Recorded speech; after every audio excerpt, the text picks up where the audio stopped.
social is completely transformational, and it does require a different mindset and a different set of habits. And quite often people say, "Oh yeah, but I get really annoyed because I get people basically sending me sales pitches through social." That isn't social. That's basically, in effect, cold calling on social media. Welcome to another episode of the peopleHum interview series. I'm your host, Vanessa Rose, and let's begin with just a quick introduction of peopleHum. peopleHum is an end-to-end, one-view integrated human capital management automation platform, the winner of the 2019 Global Cody Award for HCM, that is specifically built for crafted employee experiences and the future of work. We run the peopleHum blog and the video channel, which receives upwards of 200,000 visitors a year, and publish around 2 interviews with well-known names globally every month. And now for our guest, Tim Hughes is CEO and founder of DLA Ignite. He's the author of the best-selling book Social Selling: Techniques to Influence Buyers and Changemakers, and Marketing: How to Achieve Competitive Advantage Through Blended Sales and Marketing. We're extremely happy and honored to have him on our interview series today. Welcome, Tim. We're thrilled to have you. Thank you. It's exciting to be here. Thank you very much. So the first question I have for you, Tim, is could you start by telling us a little bit about your journey and what has brought you to where you are today? Yes. So I was involved in a very large scale sales transformation in 2015. So my background is in sales, and my previous company, we were a classic on-premise company. We were moving to cloud, but we were used to 18-month sales cycles. And that really, what we found out was that we took on a sales guy from a competitor, and he said that they always closed at the first meeting, which kind of meant that we were irrelevant. The fact that we thought that we had 18-month sales cycles, so we actually went through a process of completely re-engineering the sales force. So we taught them things like we got them to throw away PowerPoint, we taught them whiteboarding, we taught them storytelling, and we taught them some very rudimentary using of social to actually sell, and that's when I first and then I wrote my first book, which is Social Selling: Techniques to Influence Social Selling Techniques to Influence Buyers and Changemakers, which is available on Amazon, and which is really just a basic workbook for people to get social selling. And then 3.5 years ago, we set up DLA Ignite. And what we do is that we help people transform their sales teams and transform their companies to use social strategically. Okay, could you tell us a little bit about your book's marketing? Yeah, after the success of the social selling one, I was reading a lot in the press about this term marketing, which is merging the word sales and marketing together. And people were saying, well, there isn't anything on it. So I thought I'd actually write a book about it. So that's what we did. So Hughes and Adam Gray, my co-authors, and I basically wrote the book. And it's really about how organizations can bring their sales and marketing teams closer together or even merge them. And it's like the first book, it's written as a workbook, which is, it's not about my journey or about, or strategy or anything. It's about how practically people can actually use it to enable them to make that merger.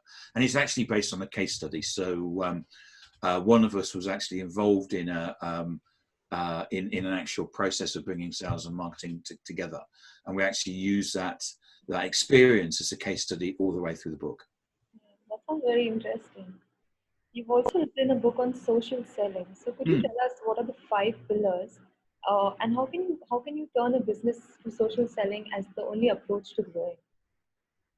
Well, we see that the world has changed with social media. I mean, if you turn on the TV, it's certainly in the news in the UK is about who's tweeted something, and even Adidas retweeted Nike the other day, and that was on the news. So social media actually drives society's narrative, and we also have seen that social media has changed the way that we do business. We met on social. You found me to do this, and we've also, even if it's something simple like looking up people on social. all right through to transforming and getting people to sell completely on social. So the fact of the matter is that social has changed. And social selling, the book Social Selling Techniques to Influence Buyers and Changemakers is, as I said before, it's about giving people a practical guide to get started. So if you don't know anything about social or social selling, it's there to give people an introduction and to get them started. And to get them to understand what a social mindset actually means. Could you also tell us what channels lend themselves well to social selling and what are the pitfalls in these channels? The channels that you need to be using would be, so if you're B2B, you'd probably be using LinkedIn, maybe Twitter, maybe Instagram.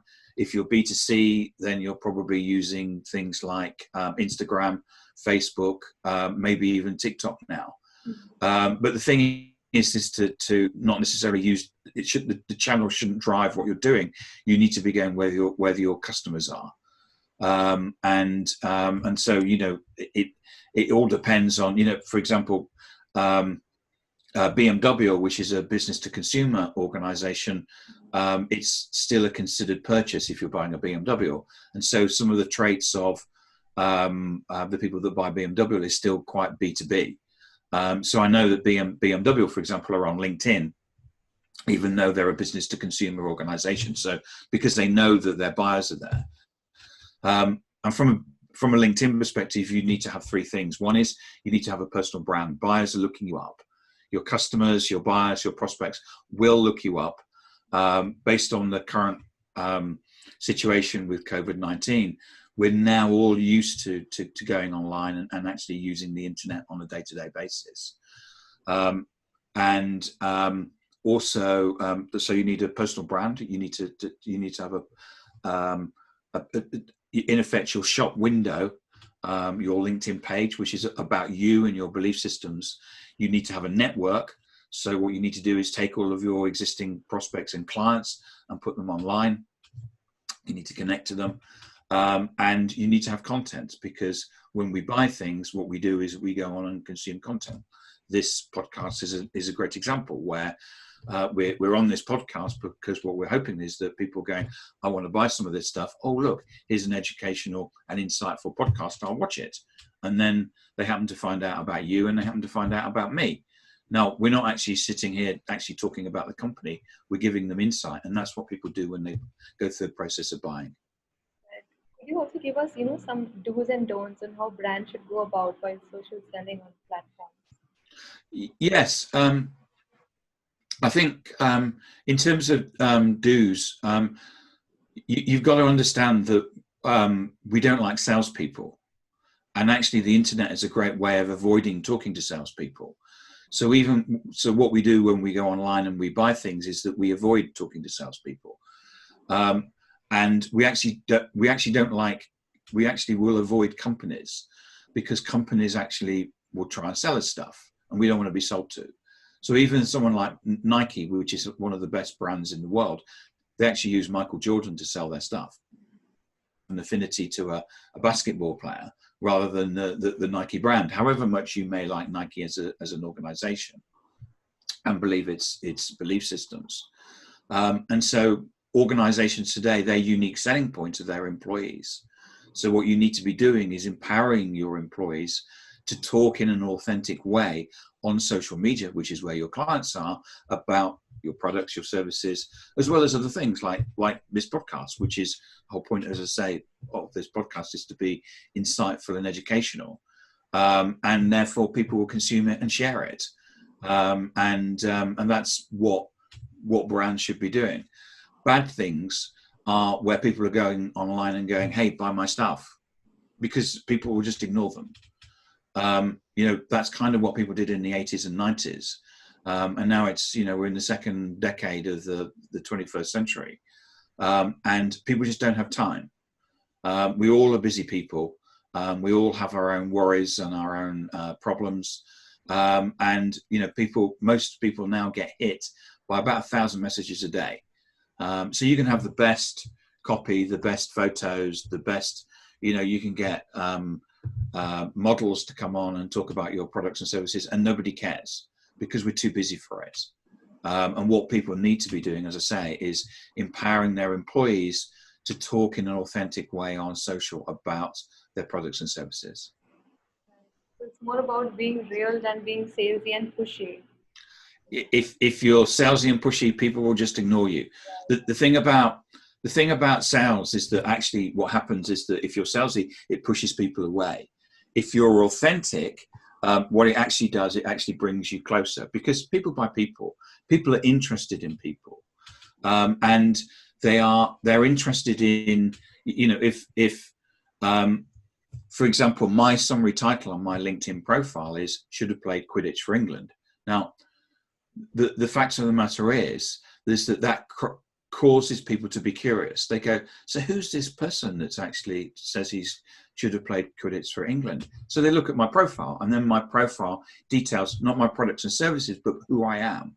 Now, if you don't like that, that's great, because you'll never buy from me because you won't like me. So I've actually qualified out already all the people that won't buy from me.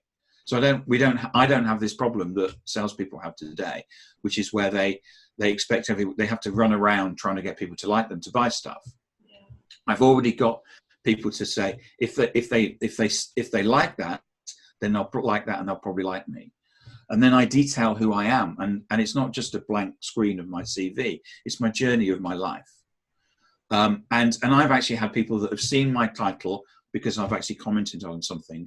They've looked at my profile, and I've ended up selling them something because we've had a conversation. They've looked at my profile. I've said, "Oh, you looked at my profile," and they said, "Yeah, actually, that's quite interesting. Tell me, what is it you do?" And I've told them. They go, "Oh, actually, we could really do that with our business." Oh, right, okay, well, I didn't even actually have to sell you anything. You just kind of bought it. And that's the thing, is that what we're able to do is we're able to use, for example, our social profiles. Doesn't have to be just LinkedIn, to actually work for us. So rather than calling people up and annoying them, what we're doing is that we're using our social profiles and being active on social as a way of getting people closer to you. They like you. You have a conversation. They go, "I'll buy." Okay, that's great. So and so what we do is that we talk about, in the old days, you used to work on interruption. You used to ring somebody up and broadcast what you were doing. You used to send them an email and broadcast what you're doing. You would have an advert and broadcast what you're doing. Now this is based on permission and interest and psychology, I guess. And what you're doing is you're bringing people to you rather than pushing them away. Right. A social profile now is so much more than that. It's more of a, creating a persona in people's mind. It is. It's about who you are. I've got one of my partners, resellers in the States, and I always use her, Priscilla McKinney. I always use her as an example. And people look at her profile and they go, "Oh yeah, wow, she looks like a really interesting person." And I say, "Yeah, but she's a really interesting person."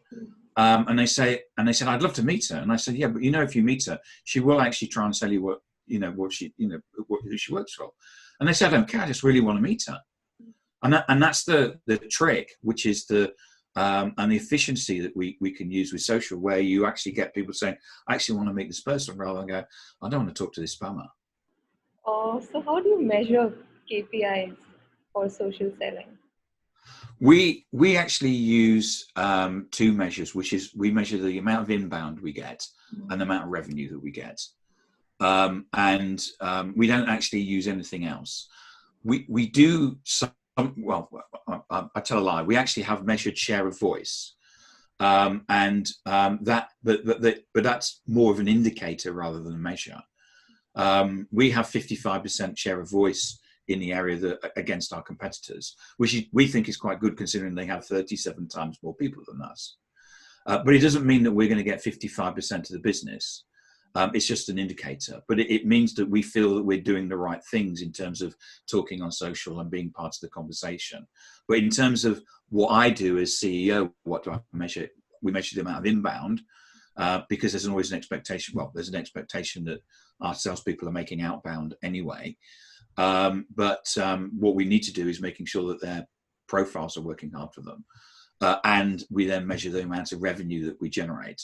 But as a business, we do no advertising, we do no cold calling, and we do no email marketing because we're a social organisation, and everything we do is through social selling. Because we wouldn't, you wouldn't expect me to spam you with email if we then sold you social selling.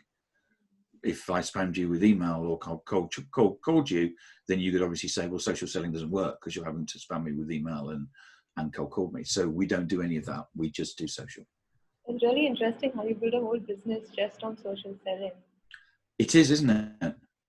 And if people want to know how I did it, then they can just get in contact me. I'm available on LinkedIn. Timothy Hughes, and available on Twitter. So yeah, absolutely, yeah. And that's what we teach our clients. We are our best test case, and we've built a complete. We've been going now for nearly 4 years, and we've done it completely all on social. That's great. So with the current pandemic, do you think now is the age of sales and marketing? Yeah, actually, I was doing a bit of research before I came on here today, So Zoom now has 300 million daily participants, which is a 4-fold increase on last year. They're the 6th most downloadable app worldwide. There's been according to Simon Kemp, I don't know if he's a great resource if you don't know, he's on LinkedIn as well, Simon Kemp. There's been recently a 47% increase in social media. So there's been a 55% increase in Twitter usage. And then there's some things around internet usage has grown by 7% this year. So there's 4.57 billion people on the internet. And 300 million people have joined social media over the last year. And so there's 3.81 billion people. So you may have seen someone say they're leaving Facebook, but in fact 300 million people have joined. I don't know if you know, but actually it's India which has been the main growth sector over the last 12 months. And the fact of the matter is that we're all online. We're all stuck for the last 2 months. We've all been stuck at home in the UK and in the US and in India, where I've talked to people. The only place that it's difficult to go out to the shops. In fact, most of the shops are shut. So the only thing you can do is to get things delivered, or go out to certain food stores. So everybody's basically moved online, and we're now used to, the churches are online, the schools are online. My partner does tap dancing, and that's now online. She was told that we could never do that remotely. She was told. All people have basically moved to working from home, and we're now used to that, and we're used to working in a decentralized network environment, which is exactly what social is. And so that's actually driven us, and what we're now seeing is organizations are realizing that there's only one game in town, which is to be social. And we've actually had a number of people that we've been talking to for the last 6 months where there was always another priority, and all of a sudden they just rung us up and said, we need to do something, we need to do it quick. And in a world where there's no face-to-face meetings, how else are you going to actually build relationships with people? Now, we can do that through Zoom, and I think we're now all pretty much used to that. But the only way that we can build a relationship, if we're selling B2B, there's multiple people within the organization, is to connect to them on social. And once we've connected to them on social, we need to make sure that we farm those networks by providing them with insights and with educational content, rather than, hey, my company's great, because no one will listen to that. So the world has changed massively.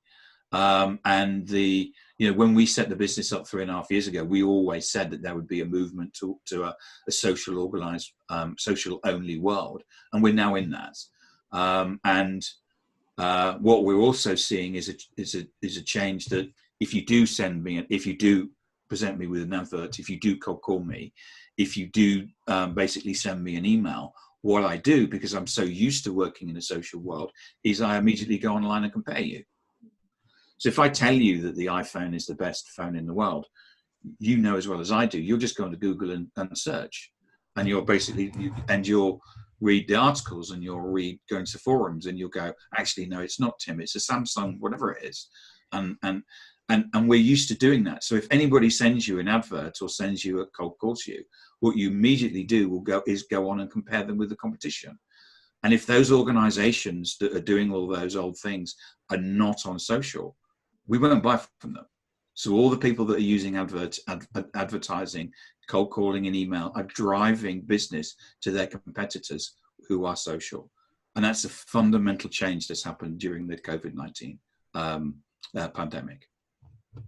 Yeah, so it's made it easier for customers and it's increased the competition for businesses. Yeah, absolutely. I mean, it's great for consumers, and I love your what you just said. It makes it easier. You're a little younger than me, and you know as well as I do how easy it is to go online and find stuff and buy stuff. And you would expect that from businesses today, and so would I. And I think even I've got a lot of people who are of my generation who may not have thought that before COVID-19, but have been forced into that position. And it's for buyers, it's easier, it's quicker. You're probably going to get a better price. So for consumers, it's far better for them as well. So Tim, moving on to our last question, do you have any soundbites you'd like to leave our audience with? Yes, I mean, social is completely transformational, and it does require a different mindset and a different set of habits. And quite often people say, "Oh yeah, but I get really annoyed because I get people basically sending me sales pitches through social." That isn't social. That's basically, in effect, cold calling on social media. And what people need to do is understand that there is a different mindset and a different set of habits. But once they get them, the ability to be more efficient than legacy systems and to get more response is there. And I can go higher. I can get higher quicker than with cold calling or something like that, purely because of you've got a great profile, you've got a great network, and you've got some great content, and people will respond to that, and people will be interested in you and want to buy your stuff. Those are some amazing insights, Tim. Thank you so much for joining us today. You're welcome. I had a great time talking to you. Thanks for your time. Thank you. Well, our audience is going to love this. Okay, thank you very much. Yeah.